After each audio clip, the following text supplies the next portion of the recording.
and welcome to Hibs Talk. I had the privilege of going along to the AGM tonight, so I thought I would come on and share my thoughts on how it went.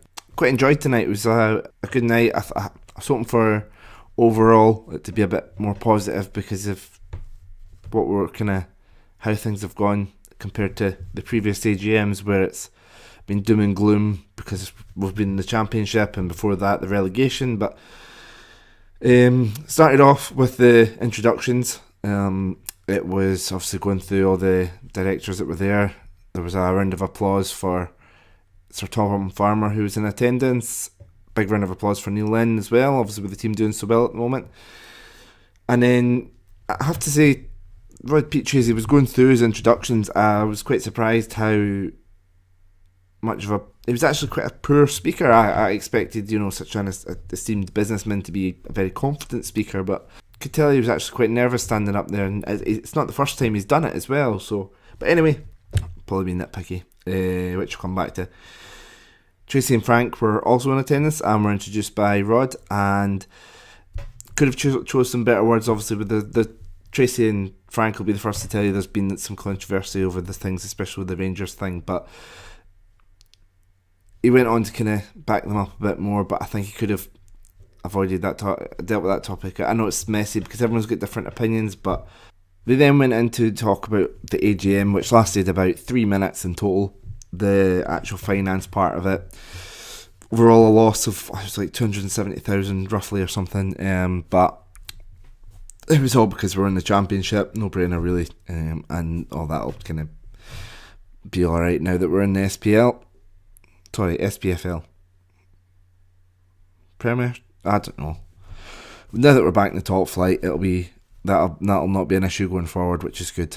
So then Leanne got up and started talking. Leanne, much more confident speaker, very articulate the way she was going through things, and very structured her whole speech. And she kept on hitting home about this. Our goal for the last 3 years was to gain promotion, and we achieved that, and to become, financially competing with the likes of Stokes and things like that, we can achieve that.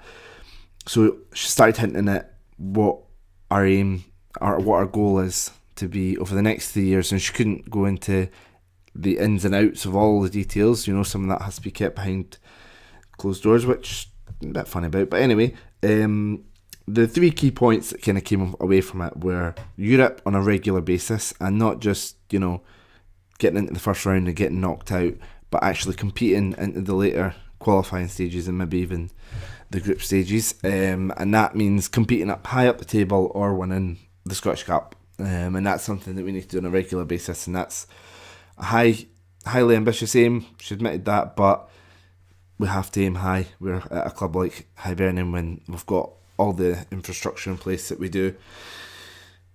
The youth academy, they want to have the best in Scotland. Some people might think that's crazy because of the money that Celtic have got and the money that, the as much as we belittle them, and laugh at them, the laughing stock that they are, the stuff with Rangers. But is it out with the possibility? Because people would maybe argue the best youth facility down in England is the Southampton Academy, and they're not the biggest team in the league, but they know youngsters will go to Southampton because they know they'll get played there, whereas if you go to Chelsea, they'll just get loaned out. So, although Chelsea have a good academy as well, so that's not exactly a good point. But that's another aim going forward, another goal going forward, and to constantly have attacking high pressing football, to really create that identity and to have it all through the levels, not just the first team but the youth teams as well. And that's something that really stood out to me. And obviously Lennon's a manager that's all about winning or getting the right result, whether it be a draw away from home, things like that. I'm sure he will play whatever football he needs to play in order to get the result, but it's good to see that they want to try and identify that attacking, high pressing football, and we have seen a lot of that season, especially with likes of Barker, Boyle, and Murray. When the three of them have been playing in the front three. Eddie May also got up and ran through his feedback on how things have been in the youth systems, and I found him very honest and very frank, and in a good way. He was going through each tier of the youth system and how he felt what state they were currently in, and he referred to the 16s as poor. He said, we have, I'm not going to lie to you, we have a poor under 16s, and to be that honest is kind of, I think, quite good. There's no point in beating around the bush and trying to say. And also, I really like the fact that he got to the 11s and 12s and was like, they're young laddies, they're just playing football. And there was no debate about, winning things and stuff like that. It was just about playing football at that age, and that's what it should be about. Lennon got asked to stand up and say a few things about his signings that he'd signed, kind of gone through each one, and referred to Big Dave as a slow burner. I think basically every sort of player he went through, like Slivka as well, he thinks we'll see, and Stokes, we'll see the better of them in the second half of the season.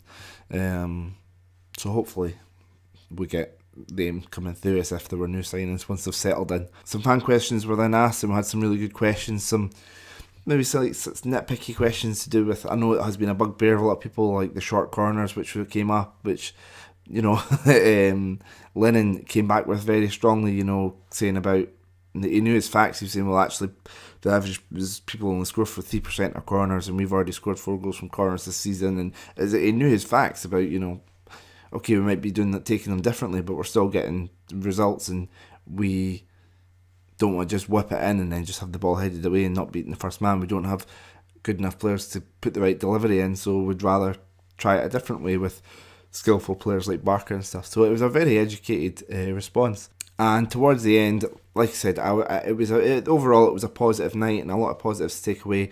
But then the issue of loyalty points came up, and that was, I felt Leanne dealt with it very politically and very democratically and explained the reasoning behind it very well. But understandably, people were still pushing her for a more explanation, and she was very good at saying, I think there's a place to have the discussion, but the AGM maybe wasn't it.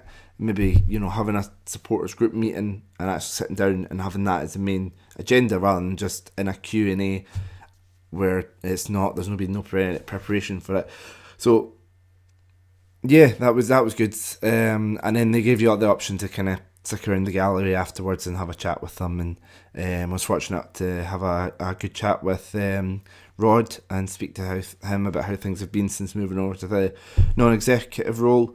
I had a good chat with Tracy, and a chat with Leanne as well, which was funny, winding up about the loyalty points after everyone else was asking her about it. But yeah, a great night overall, and thoroughly enjoyed it.